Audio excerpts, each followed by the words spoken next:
The doorbell did not simply ring. It crashed through the silence of a Sunday morning like a battering ram. My coffee cup quivered on the kitchen counter. When I opened the door, the entire HOA board stood there, all dressed in identical windbreakers and wearing smug looks, flanked by two security guards holding clipboards. Just as I was about to demand violation of what exactly, a voice erupted from behind me, deep, calm, and undeniably commanding. "You will address me from now on." They froze in place. One of the guards even dropped his pen as my son's personal bodyguard and former Special Forces operative stepped forward from the hallway, still wearing tactical gloves and aviators. When I moved into Sycamore Hollow, I believed I had discovered a little paradise in a postal code. A quiet cul-de-sac with neighbors who waved politely without prying, and enough distance between homes so you could not hear every dog bark or toddler's tantrum next door. After 32 years in federal procurement and the last 7 handling crisis contracts in challenging time zones, I craved tranquility. My son, Alex, had come to live with me following what the Pentagon called a non-conventional injury incident. Medically retired, his spine reinforced with titanium, bearing scars he never spoke of, and plagued by nightmares more often than restful sleep, he remained stoic. He never voiced complaints, but I loudly objected to any doctor who discounted his pain or any bureaucrat who delayed his benefits. In time, we settled into a routine. Morning sessions of physical therapy followed by afternoons spent playing chess on the porch, and every Sunday we enjoyed grilled ribs together. I longed for that kind of uncomplicated existence, so I fought hard to achieve it, which led us to hire Grant. Officially, he was a recovery aide, but anyone paying attention could tell he was much more than that. Sturdy and strong in tailored pants, always courteous to an extreme, he moved with the confidence of someone who could face fire and emerge wiser. We later discovered he was a former Special Forces operator, probably Delta or some other unit with a name shorter on vowels. Grant took care of cooking and cleaning, made sure Alex didn't overexert himself on tough days, and once repaired the water heater without hesitation. He also patrolled the neighborhood at night, like a silent guardian, armed with resolve. The Homeowners Association was not pleased by this at all. Initially, everything seemed calm, the kind of quiet that makes you wonder if the scary tales were simply exaggerated. A welcome package showed up containing free cookies and a newsletter filled with forced cheer and reused clip art. There was a map outlining approved exterior paint colors, a list of banned tree species, and a note stating, "Together we maintain harmony." It felt less like a slogan and more like a warning. I dismissed it at first, but then the letters started arriving. I laughed at the first one. Violation for grass creeping beyond the acceptable height. It was just a fraction taller than allowed. My lawnmower had been broken that week, and I intended to mow the next day. Then came the notice about the mailbox finish not matching community standards. It turned out that black matte was not included in the approved color palette. I ended up painting it beige, muttering curses quietly to myself. But when I got to the third letter, my laughter stopped immediately. It said, "Urgent. Remove all storm protection devices that have not been approved right away." My house had reinforced shutters, which unfortunately did not match the neighborhood's visual guidelines. Visual guidelines, that was their term.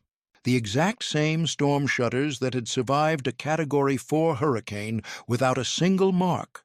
Yet they were apparently considered too militaristic in appearance. I replied with official documents from FEMA and my insurance company, both praising the shutter's design. I even invited the HOA president, Brenda Halloway, over for a polite discussion. She was all Botox smiles and pearl earrings, the type who wears a blazer to take out the trash and treats sarcasm as an offense. Brenda arrived with 2 board members, clipboards in hand, and took a quick tour of my property like a general inspecting battlefield trenches. She insisted that optics matter. I reminded her that appearances do not stop broken glass from injuring you in a hurricane. She just smiled and said, "Rules are rules." A week later, the fine came, $250 for failing to remove non-approved structures. I formally appealed and waited for a response. They never replied. Instead, they sent me another violation, this time for unauthorized cohabitation. I almost spilled my coffee reading it. Their records claimed that an unrelated adult male was living at my address. This was clearly against Sycamore Hollow's regulation regarding single-family residences. I read the clause 3 times to be sure. Grant was the subject of their concern. I contacted the HOA office directly and spoke with an upbeat woman named Colleen who said, "Yes, sir, that applies to all tenants, aides, and unrelated visitors staying longer than 30 days. I clarified that Grant was employed to assist my son's recovery and was officially registered as a live-in caregiver. I explained this was a medical exemption protected by both state housing statutes and the Federal Fair Housing Amendments Act. She paused, seeming to follow a script, and responded, "You will have to provide that documentation in writing at the next board meeting or fines will continue to stack up." I ended the call without raising my voice or using harsh words, just a heavy silence. That kind of silence that hangs in the air just before a storm. That's when I realized the issue wasn't about grass maintenance, shutters, or mailbox colors. It was about authority, about control, about someone noticing a man marked by a scarred face and his quiet protector and assuming an easy target. But they didn't know who I was. They had no idea I spent years investigating covert government budgets and uncovering clandestine deals that made senators nervous. They didn't understand the laws I helped shape or the favors I could call in. Most importantly, they didn't know the true nature of the man Grant was or the consequences of crossing the line when he was shielding someone. I watched. They crossed the line anyway, and I took careful notes. Because if they wanted to start a battle over whose name belonged on a mailbox and who had the right to sit on my porch, I was ready to teach them what it meant to fight by the rules, by a rule book they didn't even know existed. The very next day, I submitted a request for a disability accommodation, backed up with medical documentation from Alex's doctor. I sent it by certified mail and made sure to copy every board member as well as the county zoning commissioner. No reply came. 2 days later, we discovered a note stuck onto our trash bins. The bins were left out past the allowed pickup time. A fine was issued. $25. We had brought them in 17 minutes late. I let out a harsh laugh, the kind that shows mostly teeth. I went inside, poured myself a bourbon, and called a friend from my previous job who owed me a favor. I said, "Hey, I need access to every HOA document related to Sycamore Hollow from the last 7 years, public filings, contracts with vendors, records of board votes, everything." He hesitated. "That's a big request. Are you planning a comeback?" I replied, "No, I just want to mow my lawn without trouble." And that marked the start. Not of the fight that was still to come, but of the point when I stopped trying to be polite and began preparing for battle. Because Brenda and her board didn't know it yet, but they had just launched an all-out attack against a man who had built his life on reading every detail. Standing behind him was a son who kept silent like a soldier and a bodyguard with nothing left to lose.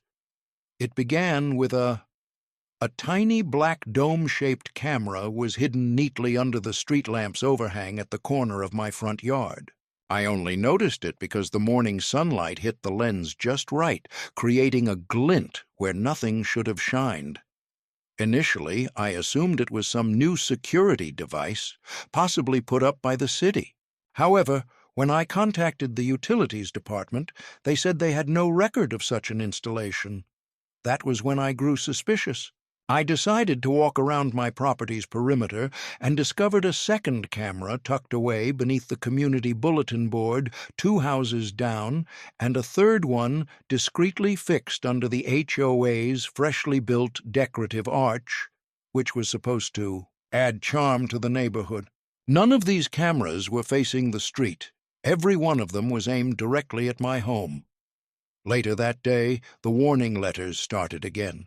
There were accusations of leaving the trash bin out during restricted hours, improper storage of hoses, and suspicious activity outside of curfew hours, even though I didn't know curfew was enforced at all. One notice mentioned visible firearm-like objects, which was clearly referring to the foam rollers Grant used for Alex's physical therapy exercises.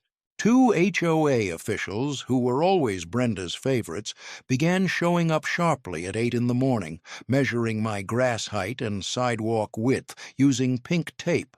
The latest tactic involved photographing the side yard and sending me time-stamped images claiming that my therapy equipment violated the community's rule about visual harmony, specifically targeting a foldable incline board. We began recording every detail.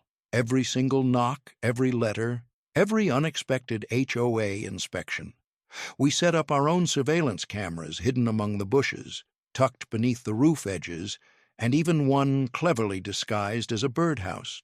Grant encrypted the footage in a continuous loop so we could store it in 3 copies. On-site, in the cloud, and off-site on a thumb drive we kept taped under the porch swing. Brenda escalated the situation when she filed a complaint about excessive noise. It was triggered by a Tuesday morning rehab workout when Alex and Grant were outside in the side yard.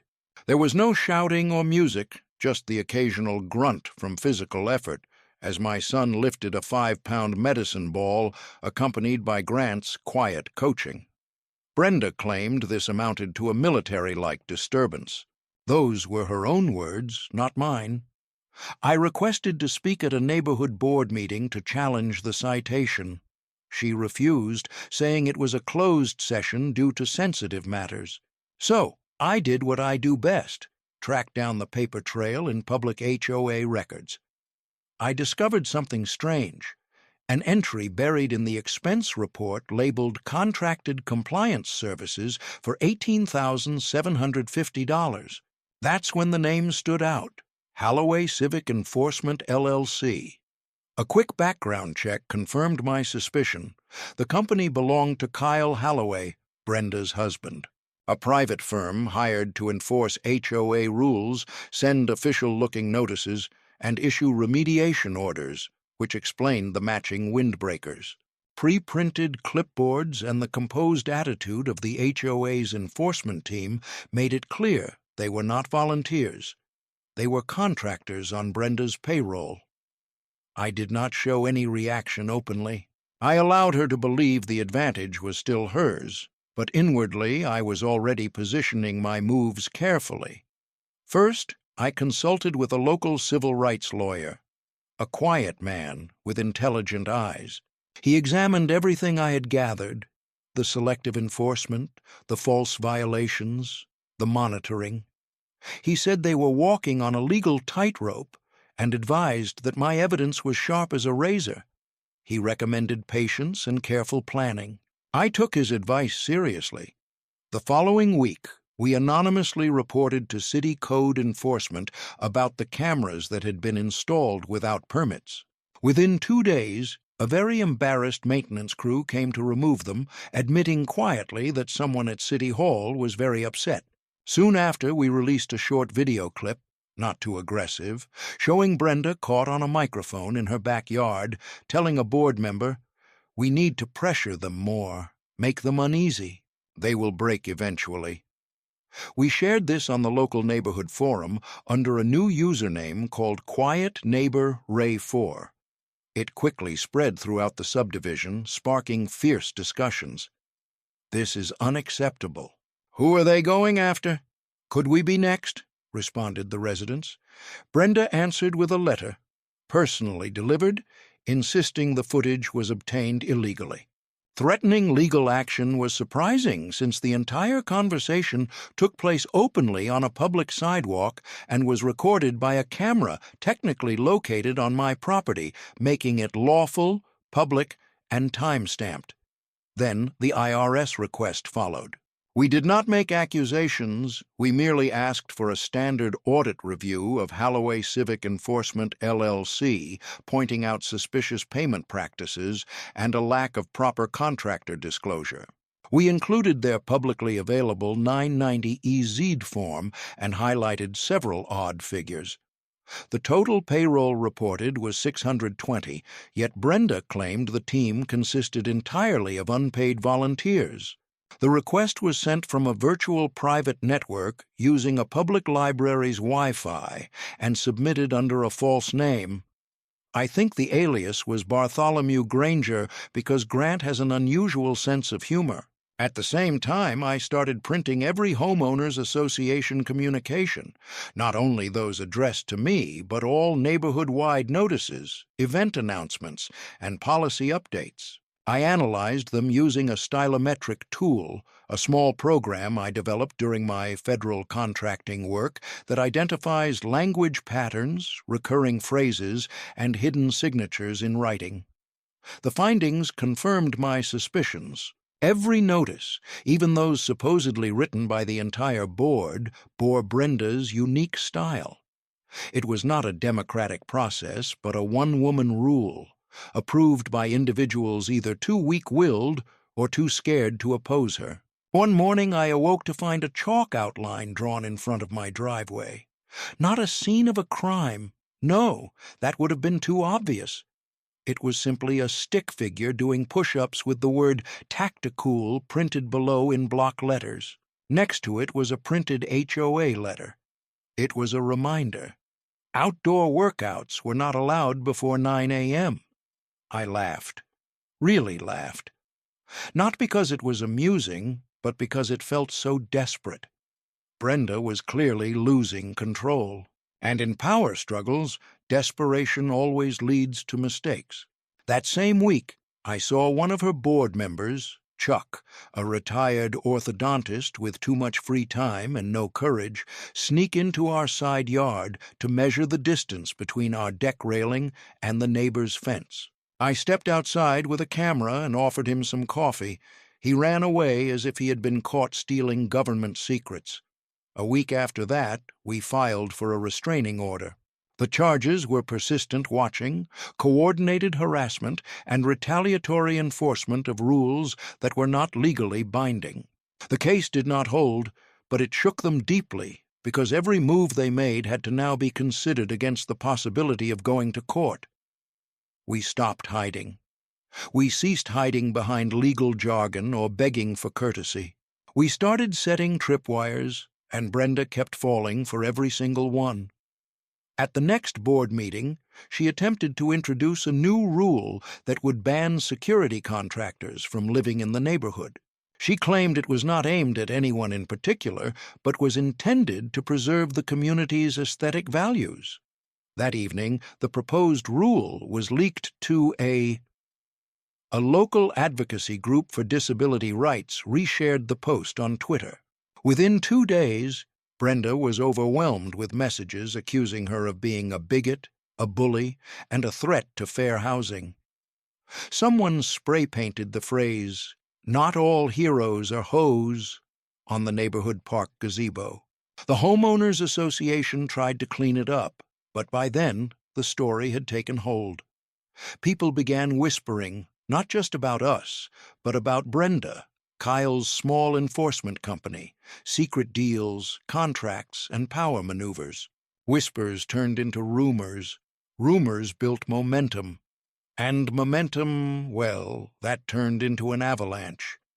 We did not halt the storm. Instead, we continued increasing the pressure, one leak after another, one letter at a time, one determined clipboard-wielding activist at a time. We drained them thoroughly through legal, public, and above all, patient efforts. Brenda believed she was fighting a battle over mere inches, unaware that we had already taken the entire field out from under her feet. The clue was the coffee stain, not on my documents, but on theirs. You see, I had been combing through Sycamore County's land registry for over a week, and I had become used to how sloppy bureaucracy can be.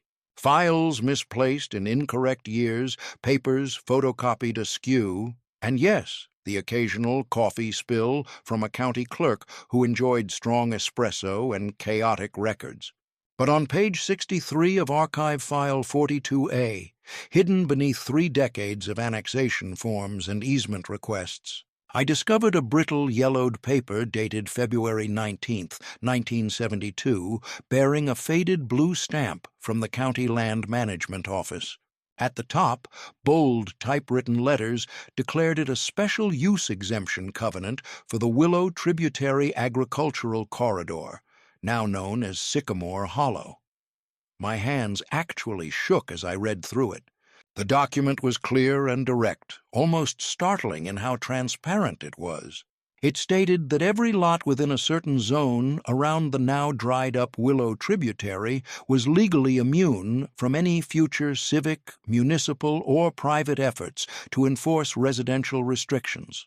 This meant no homeowner associations, no board oversight, no enforcement over appearances, just land preserved as it originally was, before Brenda and her regime arrived, armed with regulations, measuring tapes, and judgments.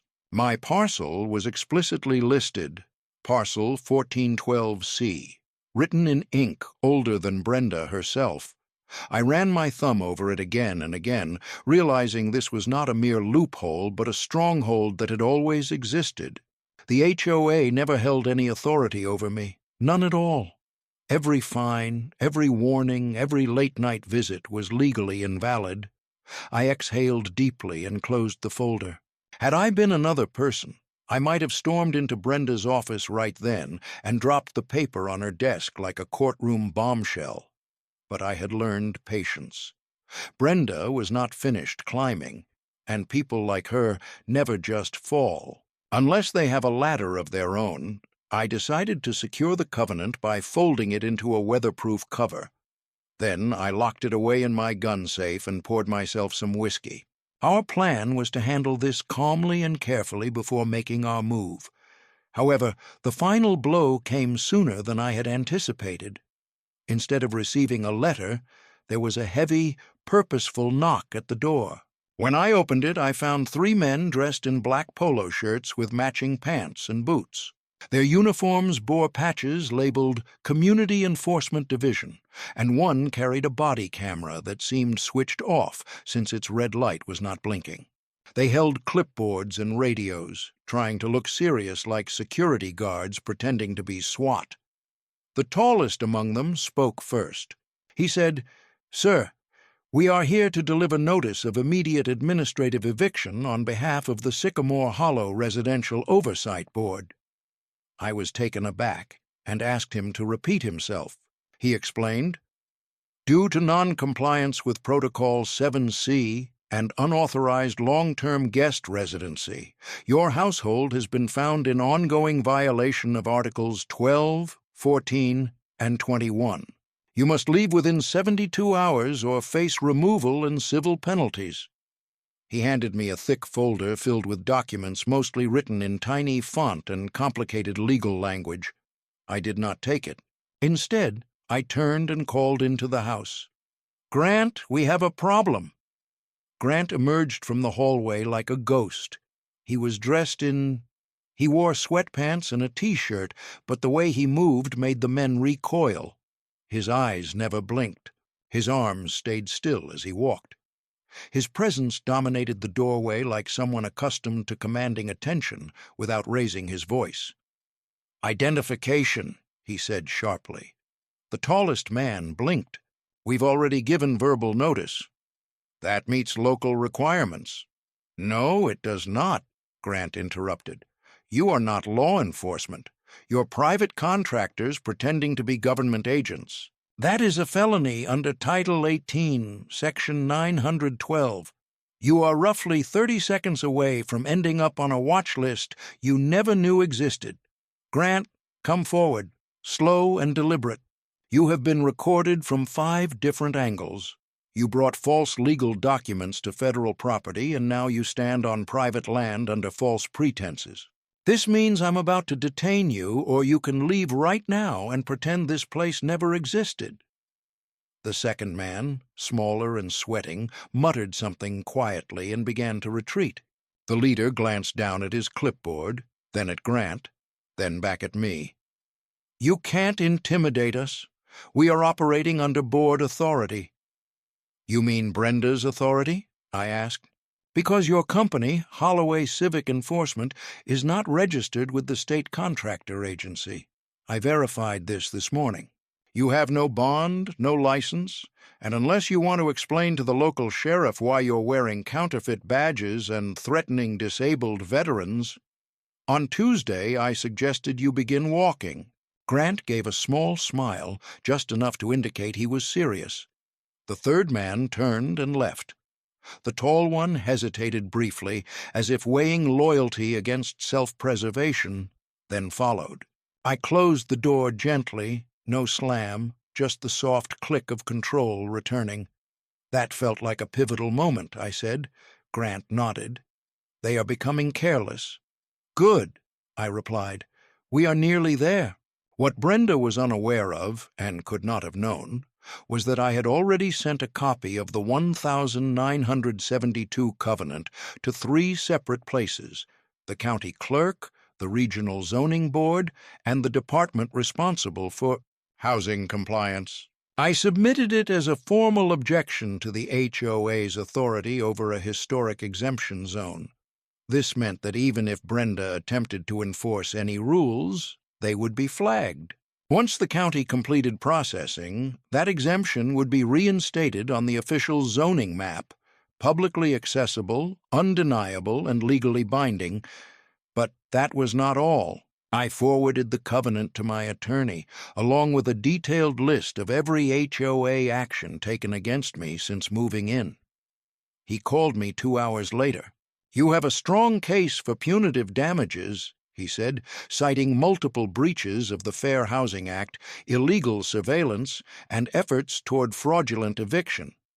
If this reaches court, we are talking about at least 6 figures. I told him I did not want money. I wanted them gone. Then we proceed slowly, he responded. Let them file one more complaint. The paperwork was ready, just one last bluff. Then we would dismantle it all. That final bluff appeared in the form of a newsletter sent to every resident. It showed a bright image of a sunset, accompanied by a quote about unity, and a bold paragraph in the center stating, "Reminder, all residents must comply with the updated housing uniformity regulations, including the upcoming occupant status review, planned for the 3rd quarter. Households found in violation may face eviction, retroactive fines, or complete reevaluation of residency rights." It was no longer aimed solely at me. Brenda was targeting anyone who did not fit her vision for Steepford. That marked the beginning of the collapse. One of the enforcement officials, the sweaty one, leaked a screenshot from their training materials. It contained phrases like identify psychological weak points, increase discomfort deliberately, and encourage voluntary compliance through persistent pressure. The leak exploded on the neighborhood forum like a bombshell. Within hours, neighbors who had remained quiet became outraged. Brenda attempted damage control, insisting the wording was misunderstood. Then Chuck, the spineless, shaking Chuck, stepped forward and resigned from the board. His statement read, "I was told the covenant was irrelevant and enforcement could proceed anyway. I trusted her. I should not have." Finally, I dropped the biggest bomb. I emailed the entire covenant to every resident in Sycamore Hollow. I attached a straightforward explanation. No complicated legal terms, just the plain facts. This neighborhood is not governed by any HOA rules. The land was protected long before any board was formed. You have been deceived. I signed the document myself and included a scanned copy of the county's official confirmation. Suddenly, the neighborhood erupted in activity like wildfire, emails, phone calls, anger spreading everywhere. Brenda called for an urgent board meeting, but by then it was already too late. We had disarmed her forces, we had diffused her threats, and she was standing on a throne made of documents that no longer held any power. All we needed to do was knock. I felt the huge weight as soon as I entered the community center. Not the physical burden of the heavy folders I carried, packed with solid evidence, sealed so thoroughly it would make even strict officials nervous, but the electric tension in the room, as if everyone was ready to rise up. Brenda herself had called this emergency HOA meeting, probably hoping to turn the leaks and the community's anger back onto her side. But what she failed to see, standing there dressed in her blazer and pearls, was that she was already outdated, a fossilized queen of a decaying regime. I took my seat near the front, folders neatly on my lap, and waited. The talking around me felt different this time, less polite and much more direct. People whispered names, mine, Grant's, Alex's, with a kind of newfound respect. When Brenda struck her gavel and started the meeting, a wave of tension swept through the room. The atmosphere shifted through the crowd like a prelude to an approaching storm.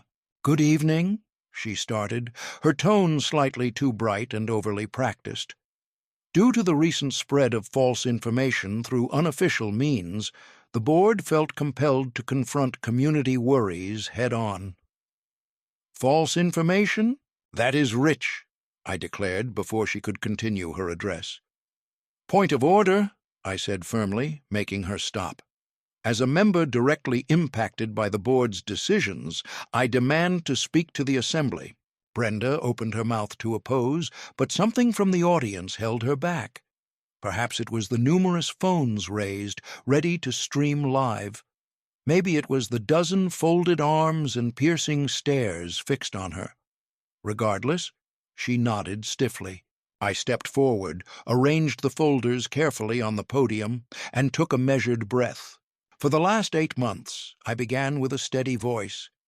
This board, led by Brenda Halloway, has subjected the residents of Sycamore Hollow to targeted harassment, illegal surveillance, deceptive enforcement measures, repeated unjust enforcement, actions, and financial wrongdoing.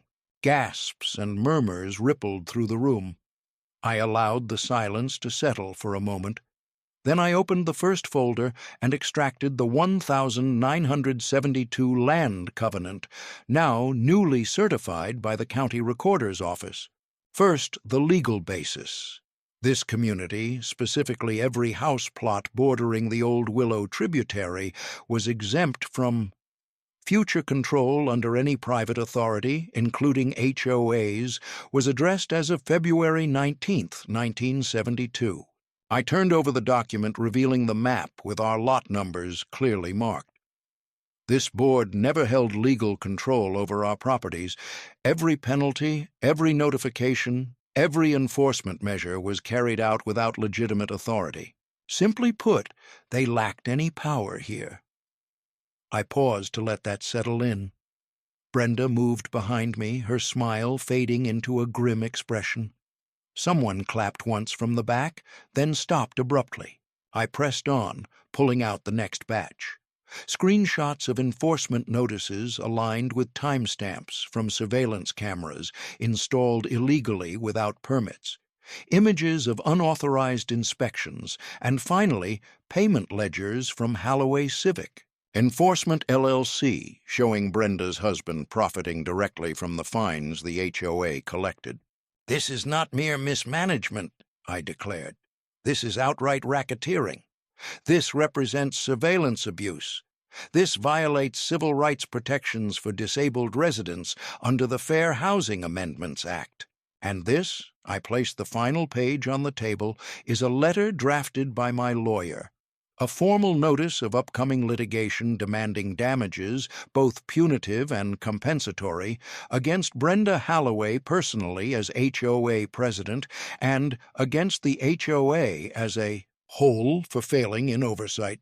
What struck me most was the silence that followed. It was not the silence of shock nor confusion. No, it was the silence you hear just before a dam bursts. Brenda gave it her best shot. I will give her that. She cleared her throat, straightened her blazer, and leaned closer to the microphone.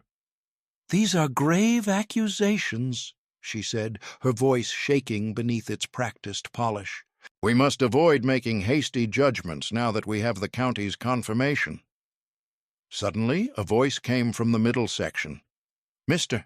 House, someone called out, and said, Jensen, the quiet accountant who'd lived here for 15 years. We possess the payment records, Mrs. Patel announced, holding up her phone. We have the surveillance footage, Grant added calmly, from where he stood by the back wall, arms crossed, collected yet lethal. Brenda faltered visibly. Her eyes darted to the other board members, searching for support. None responded. Poor, trembling Chuck actually pushed his chair back and rose with his hands raised in surrender. I resign, he said plainly. Then another board member followed, and then another. Within 1 minute, Brenda was left alone, perspiring under the bright fluorescent lights. Trapped by the facts, she could no longer dodge the truth. She began, then hesitated. I hereby resign as president of the Sycamore Hollow Homeowners Association, she eventually declared, her voice breaking on the final word. Applause broke out, not the polite kind, but the triumphant type. I watched her collect her papers, clutching her designer handbag as if it were a lifeline, and nearly fled the room. Someone opened the doors for her, and no one stopped her as she walked through. In the shocked silence that followed, we quickly held an unplanned election. They called it temporary leadership. Someone nominated Grant. Another person seconded the nomination, then a third. At first, he tried to decline. He said he was not a political person and wanted to avoid any conflict. But then Alex spoke out. His voice, rarely heard beyond our porch, carried across the community center. He said, You stood up for me when no one else would. You stood up for all of us. Grant finally agreed. He was elected unanimously. No competition, no doubt. Within just 1 week, changes started to take effect. Every fine handed down during Brenda's rule was refunded. All outstanding liens were wiped away. The surveillance cameras were torn down, their wires dumped like remnants of a grim past. Holloway Civic Enforcement LLC came under full investigation by county regulators, triggered by an IRS tip we had submitted months earlier, now fueled by numerous resident complaints and official misconduct reports. Meanwhile, my yard began to thrive. I planted a fresh row of tall, healthy hedges along the edge where Brenda's cameras once stood. Right in the middle of that green border, I installed a metal plaque, shiny silver, firmly bolted into stone so it would not be moved, not even by a fierce hurricane. It read, Property protected by legacy and law. The irony wasn't lost on me. Brenda sought control and uniformity, but she ultimately guaranteed freedom. She tried to erase individuality, but ended up making us its defenders. On warm evenings these days, I sit on my front porch with Alex by my side, a steaming cup of coffee in my hand, and the old flag softly waving from the eaves. Grant often rests against the railing, quietly gazing toward the horizon out of habit. But there is no threat anymore. No clipboards, no warnings, just the gentle chirping of crickets, the whisper of the hedges, and a kind of peace that is rare. The peace you earn. We exchange nods with neighbors walking past, their smiles sincere now, not worn as a mask for survival. We savor the silence, A true silence that only settles once the last bullet has been fired, after the final desperate ruler has fled, after every corrupt document has been destroyed beyond recognition. It was not only our yard that grew vibrant again, it was all of us, reclaimed, renewed, grounded, strong, more resilient than they ever thought possible.